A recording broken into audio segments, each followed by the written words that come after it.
We're here at the St. Louis Pagan Picnic with the very well-known author, Raven Grimassi. Hello. And, well, let me ask you, are you having a good time at the picnic? Having a great time. First time in Missouri, and really nice community. And you write about and teach about Italian witchcraft. It's part of what I write about. Actually, I write about, I have 12 books in print, and only 2 of them are on the Italian path. Okay. I sort of got stuck, I think, with being thought of as the Italian guy. But actually, I write more generally on Wicca and witchcraft, and you know, as a whole. What do you think is the most important thing facing our community at this time? Well, I think our challenge really is one of looking at our diversity while at the same time understanding that we have to have some unity as well. So to be joined together by the things that make us the same and not divided by the things that make us different. I think that's probably the most important thing we need to think about right now. Honoring our diversity, but understanding the need for unity. It's a very hard thing to do. It is. We wanted to talk about your new divination packages. Right. And would you care to tell us about them? I'd love to. These are actually, they're both a divination system, but also a teaching system of the craft in general. So the first deck is 40 cards which encapsulate the 40 foundational teachings of Wicca, witchcraft, and paganism. It's a divination deck, but also a teaching tool. Each card has a teaching and a message. And on the hidden path, this is the 40 mystical teachings of the craft, paganism, Wicca, and witchcraft. So this takes it to the next level. So with all 80 of the cards, what you end up having really is the entire concept, foundational and mystical, of all the Wicca, witchcraft, basic and important tenets. So you have preserved in these 80 cards, really through imagery, our entire theology and ritual structure and all of that. Do you find that it's easier to work with imagery to impart ideas, or harder? Well, for me it's a lot easier to do that because I think the power of an image, our ancestors certainly used it for symbols, to communicate concepts that were complex through something very simple. So I think imagery is really an important part of what we do and need to be doing. What advice would you give people who are just beginning to live the Wiccan life? I think one of the things that we need to do that's very beneficial to walking the path is to study with an open mind as much as you can, to look at the different writings, to see these as individual sparkles on a gemstone that turns, to realize that there's truth in all things that are being said, but it's up to you to take that and integrate it into your own life. So look to the wisdom of your elders and look to the wisdom within, and join the two together on a daily basis in a journey for your own personal enlightenment. And one last thing, would you care to give us your website? I believe you have one. I have 2. My author website is ravengrimassi.net, and I have a site for Italian witchcraft, which is stregoria.com.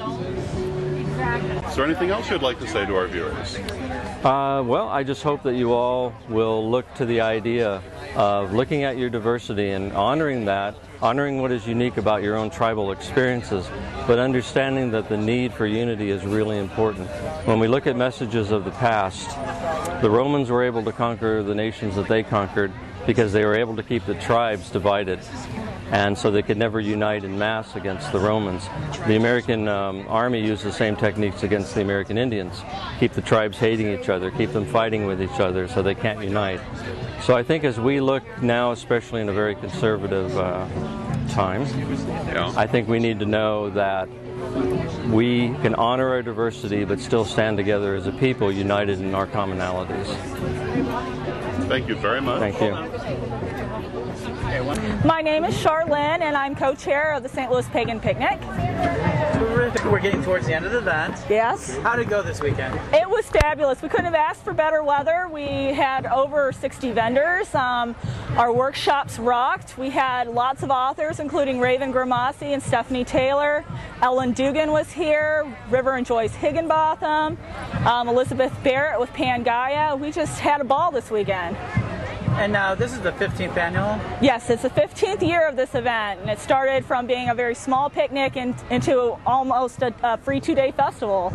And this is a free event? Yes, it's absolutely free to our goers. Of course. The merchants help support it, and yes. And you get donations from the community? Donations from the community are a really big part of our process. And with the raising of park fees and everything, we're going to have to be asking for more donations, but they can donate via the website or here at the picnic, or if they contact one of our members. Now, can you tell us a little bit about, you said it started from a very small picnic. Can you tell me a little bit about the St. Louis community? Sure. The St. Louis community is a really outgoing community. We have a lot of outreaching events. There's Pride Day, of course. We have Pagan Picnic. There is Coffee Coven, which happens in a local Barnes & Noble. There are events going on put on by Four Winds Fellowship, Yarrow Coven, Harmony's Flame. We just have a lot of stuff going on in the area. Now, do you feel that most of the people who come here are pagans and Wiccans already, or are there some people who aren't? Actually, I think this year we had probably a 20% non-pagan crowd. We had a lot of press from the Alton Telegraph and the St. Louis Post-Dispatch, plus KMOV Channel 4 did a little blurb about the picnic. So I think that really helped our attendance numbers this year. Do you think Harry Potter has anything to do with this, or do you think that you guys are totally separate from that? We're separate but equal. If somebody wanted to come out because Harry Potter piqued their interest, we're glad to talk about them, what paganism is really all about, what witchcraft is all about, and what it's not, too. Now, I noticed that your vendors are very loyal. They've been here year in, year out. Year in and year out. Now, you had a group called Amp Guard. Yes. What do you think about them? Because they're not necessarily a pagan group. No, they're not necessarily a pagan group, but they're a really great activity for our older set of like teenagers and young adults. And they really have a good time out here. They get to go and do their little wars out there. And I think they bring a little bit of something different to the picnic. And vendors, you have vendors. You also have performers. We do have performers. Our Bardic Circle performers are great. We've got people from New York and Arkansas, and I think we have one person from California this year coming out. We have names like Scott Helen, Celia's here, and they're just a great bunch of people to work with. That's terrific. How would people contact you if you need more information? Please visit our website at www.paganpicnic.org. And you can get a hold of any one of us, and just feel free to give us a holler. And now, what's your next event? I saw you. Let me get you more through.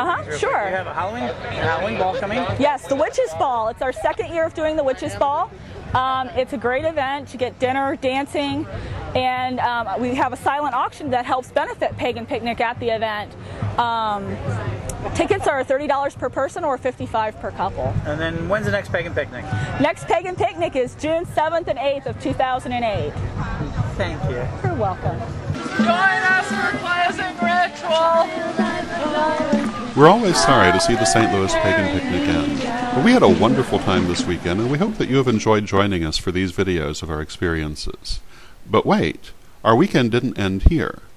After the Pagan Picnic ended, we went out to Trianna Temple here in St. Louis to join Lady Greenell for a special evening of initiations.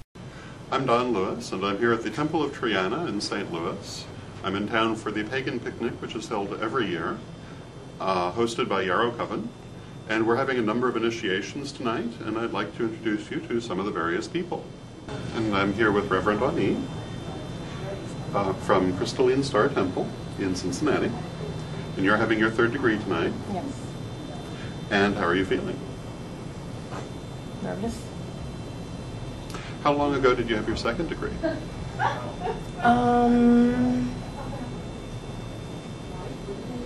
3.5 years ago. And Or thereabouts. And how long ago was your 1st degree? Fall of 02. So you've been working for this a long time. Yes. How does it feel to finally be here? Wonderful. Is there anything you'd like to say to anyone who might be watching? Be patient. It's not a race. And enjoy the trip. I'm here with Reverend Demore, who is having her 3rd degree initiation this evening. How are you? I'm fine, nervous. Are you looking forward to your change in Now, if this doesn't taste good. Status? Yes, yes, very much. Is there a particular reason you chose the Temple of Trianna to do this in? Green Owl was my mentor, and I thought this would be a good place to go. And you frequently come out for the St. Louis Pagan Picnic also. Yes, And we saw you here last year. yes. And was that your first year, or No, it's been my longer? second. Okay, very good. This is my third one this year. Would you like to say anything to anyone? I don't know what to say. It's been a hard trip. I've wanted this for a long time. I've studied hard, and it goes to show you what you can do when you put your mind, set things straight, and do what you feel is right in your heart. Thank you. And I'm here with Carl. Hi, Carl. I'm Dragonheart. That's right. Hello, Dragonheart. Thank you. And you're having your first degree tonight? Yes, sir. And how are you feeling? Well, I feel great. I'm happy to do it. Very good. And is this your first year at the Pagan Picnic? Pagan Picnic, yes, my first year. Is there anything you'd like to say? Well, I thank the God and Goddess for leading me through this position I'm taking. I'm very happy. So motive being. So motive. Thank you. Thank you.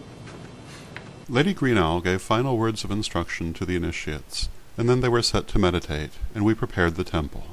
The altar was set up with Lady Green Owl's ritual items, including her personal god symbol, a diamond, representing the many facets of deity. Then the candles were lit, and the ceremony began. But of course we can't show you that. As always, we enjoyed the St. Louis Pagan Picnic immensely, and we hope that you enjoyed watching our adventures there.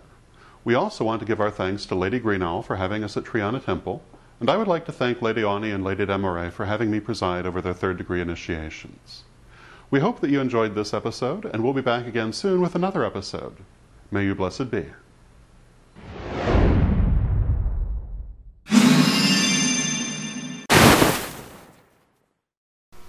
Ooh.